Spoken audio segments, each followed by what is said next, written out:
Kali ini, gua akan menceritakan film yang berjudul Asurado yang dirilis pada tahun 2021. Film ini bercerita sebuah penjara di Korea yang mendapat julukan penjara kematian, di mana hanya penjahat paling kejam yang tidak peduli dengan hukum dan tidak memiliki akal sehat yang ditahan di sana. Dan langsung saja kita masuk ke ceritanya.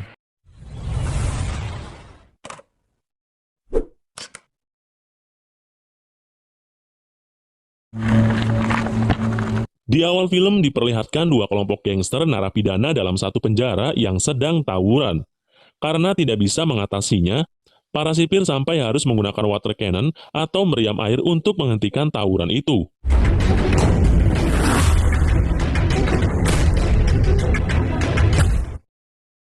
Hal ini membuat kepala sipir harus berpikir keras untuk membuat kedamaian di dalam penjara.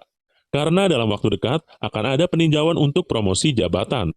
Kepala divisi keamanan yang bernama Sipir Lee berjanji akan berusaha untuk membujuk kedua bos gangster itu agar mau berdamai. Sementara itu, bos geng dari geng Doksa Mok yang bernama Doksa ternyata akan dibunuh oleh bos geng lainnya yang bernama Kim Dae-hoo untuk memperebutkan kekuasaan penjara di sana. Sialnya, usaha Kim digagalkan oleh sipir penjara anak buah Sipir Lee, yang memang bertugas khusus untuk mengawasi kedua bos gangster itu. Perlu diketahui bahwa dua bos gangster ini mendapat perlakuan khusus dari Sipir Lee. Saat yang lain hanya makan sayur batang kentang, dua bos gangster ini makan ayam rebus. Malam harinya kita bisa melihat pengaruh dari kepemimpinan dua bos gangster ini, di mana mereka selalu menghabiskan malam dengan nyabu atau jika tidak, mereka memompa burungnya sampai puas. Pagi harinya, kepala sipir meminta Sipir Lee untuk bersiap, karena akan ada mafia kelas kakap yang dipindahkan ke penjara mereka. Kepala sipir sangat takut bila situasi akan menjadi kacau. Mendengar itu, Sipir Lee menyangkalnya. Ia berpendapat bahwa kepala sipir tidak perlu takut, karena jika ada yang lebih kuat dari kedua bos gangster itu, pasti orang itu bisa menjadi satu-satunya pemimpin di penjara ini. Dan para sipir lebih mudah untuk mengontrolnya. Di tempat lain di lapangan penjara, Doksa yang dendam kepada Dae-hoo yang kemarin berniat membunuhnya, menantang Dae-hoo berkelahi saat itu juga. Ia juga menganggap Dae-hoo pengecut. Karena tidak terima dianggap pengecut, tanpa pikir panjang, Dae-hoo menerima tantangan itu dan mengerahkan para anak buahnya. Tanpa basa-basi, perkelahian antara dua geng itu langsung dimulai.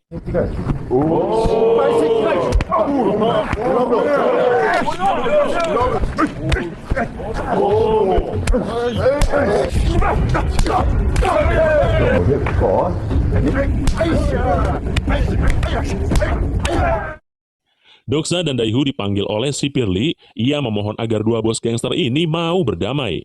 Tapi keduanya tetap bersikeras tidak mau berdamai. Pagi harinya, mafia kelas kakap akhirnya datang di penjara itu. Dia bernama Lee Tae-sik. Saat Tae-sik dibawa masuk, Doksa dengan santainya meledek mafia kelas kakap ini. Dan kita tahu apa yang akan terjadi. Tae-sik dipenjara di sel tahanan khusus. Tidak lama berselang, kepala sipir dan Sipir Lee mendatanginya. Ia memberikan penawaran pada Tae-sik. Jika Tae-sik mau membantunya mengendalikan Doksa dan juga Dae-hoo, maka kepala sipir akan membantu Tae-sik selama di dalam penjara. Di waktu yang sama, Dae-hoo sedang bercerita ke anak buahnya tentang kengerian Tae-sik ini.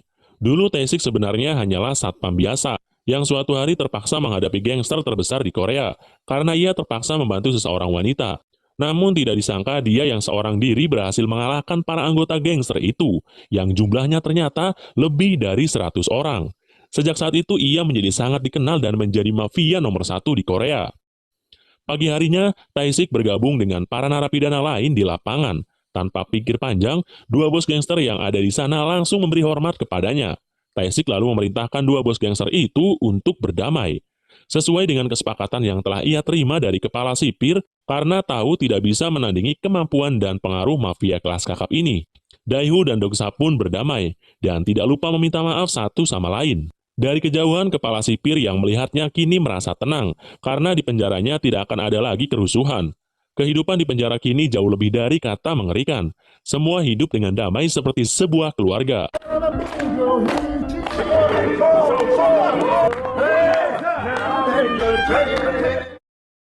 Tae-sik juga sudah tidak ditempatkan di sel tahanan khusus lagi. Ia kini satu sel dengan Dae-hoo agar bisa berbaur dengan tahanan lain. Setelah beberapa waktu berlalu, berkat kedamaian itu akhirnya kepala sipir naik jabatan.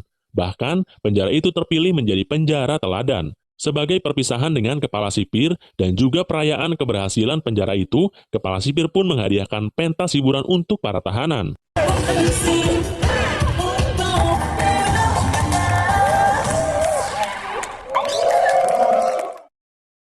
Beberapa hari kemudian, kepala sipir yang baru bernama Jo Pyung datang ke penjara itu. Sipir Lee menjelaskan semua tentang penjara ini, termasuk penjara mereka yang baru saja mendapatkan predikat teladan karena kedamaian dan ketenangan yang ada sejak kedatangan Taisik. Mendengar itu, bukannya senang, Jo Pyung justru sangat marah. Dia menghukum si Lee dengan memukuli pantatnya.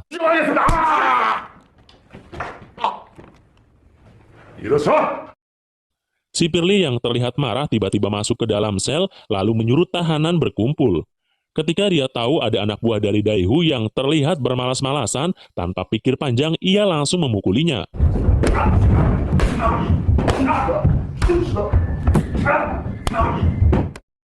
Melihat hal itu, Taesik sadar ada sesuatu yang tidak beres.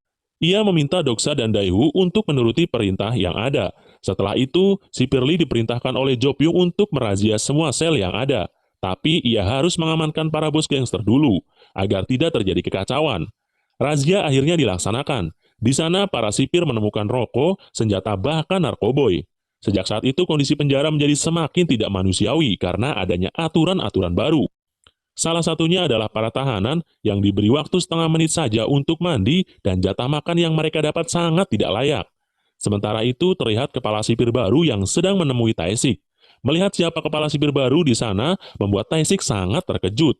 Ternyata dulu ada segerombolan remaja yang pesta di tempat karaoke. Tapi tiba-tiba salah satu orang yang merupakan pimpinan gerombolan itu memaksa wanita penghibur di sana yang bernama Horan untuk meminum minuman yang sudah dicampur dengan narkoba. Karena Horan menolak, orang ini jadi sangat marah. Bahkan ia memukul Horan menggunakan botol minuman. Untungnya, mucikari karaoke itu segera ke sana bersama para penjaga dan pemilik karaoke itu pun juga menyusul ke sana. Dan dia adalah Taesik. Taesik berusaha menenangkan orang yang rusuh ini. Tapi dia justru memecahkan botol lalu menyerang Taesik. Tidak disangka orang ini terpleset. Kemudian pecahan botol itu menancap ke dirinya sendiri. Ia tewas seketika dan ternyata orang ini adalah anak dari Jo Pyung.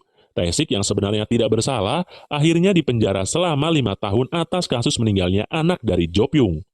Setelah kejadian itu, Taesik pun menikah dengan Horan. Kepala sipir yang dendam kepada Taesik mencari segala cara agar Taesik bisa satu penjara dengannya.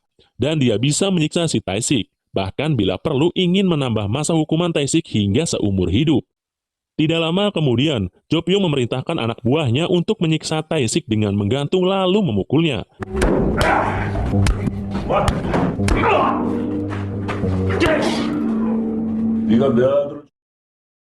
Sebenarnya, Sipir Lee tidak senang dengan aturan baru dari kepala sipir Jo Pyung.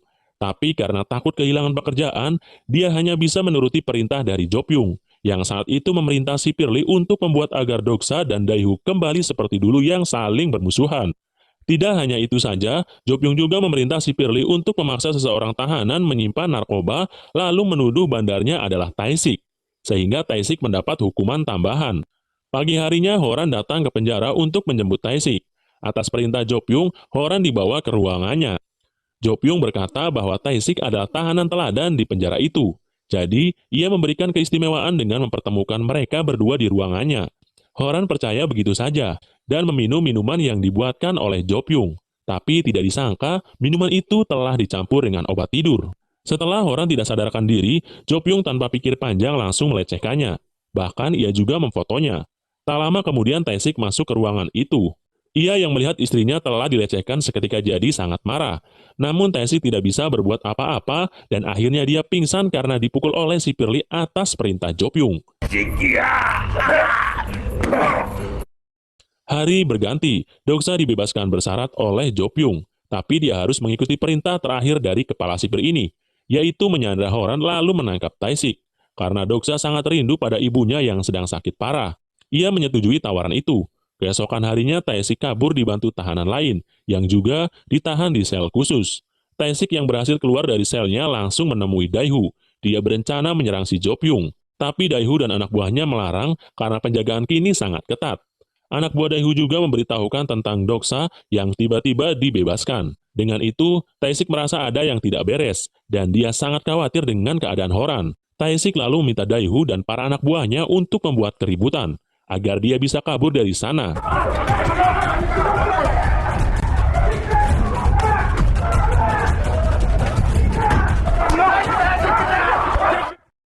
Sebenarnya sipir Lee tahu Tae-sik kabur dengan cara menyamar, tetapi dia membiarkannya pergi. Raut wajahnya pun ia justru terlihat sangat senang.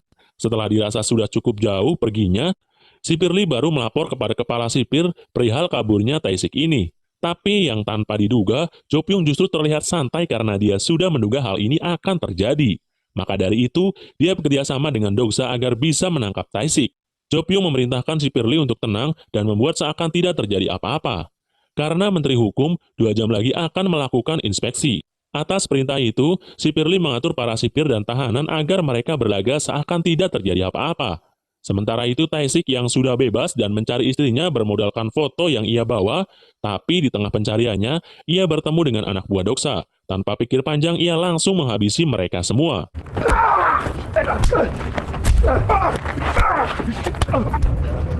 독사 어딨나?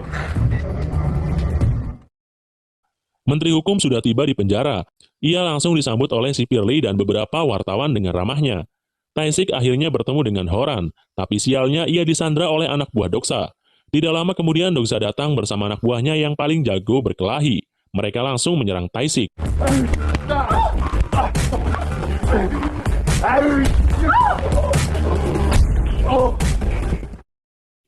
Tae-sik hampir berhasil mengalahkan Doksa, tapi tiba-tiba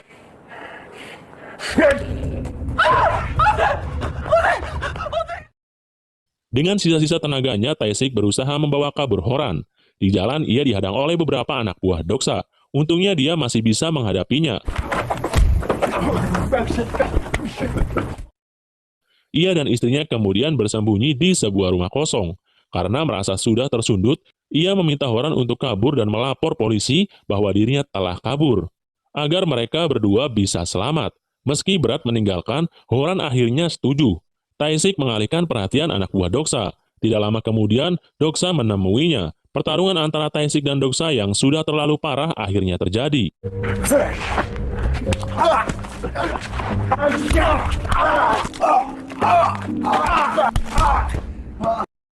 Mereka berdua akhirnya tergeletak lemas tak berdaya. Doksa meminta maaf kepada Tae-sik karena ia menuruti tawaran dari Jo Pyung. Akan tetapi dia sudah bekerja sama dengan wartawan agar dia bisa mengungkap kasus ini.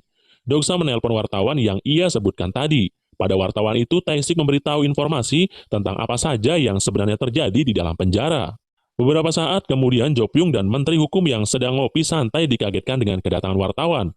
Wartawan itu bertanya tentang kabarnya Tae-sik dan juga bukti serta saksi palsu untuk memberatkan hukuman Tae-sik. Jo Pyung yang masih kaget tidak bisa berkata apa-apa. Ia hanya bisa memerintahkan sipir Lee untuk mengusir mereka. Menteri yang mendengar hal ini pun langsung memerintahkan bawahannya untuk mengecek CCTV. Dan ia juga mengecek handphone kepala sipir ini. Dari dalam handphone itu, Menteri Hukum langsung menemukan beberapa bukti, termasuk foto pelecehan Horan. Tanpa pikir panjang, ia memerintahkan penangkapan untuk Jo Pyung. Sementara itu, Tae-sik dan Doksa dengan sekuat tenaga kembali ke penjara. Mereka langsung diamankan oleh sipir di sana. Waktu terus berlalu, kini kondisi penjara kembali damai dan tenang seperti sebelum datangnya Jo Pyung. Ternyata kedamaian ini berkat sipir Lee yang sekarang telah diangkat menjadi kepala sipir. Dan setelah itu, film pun selesai.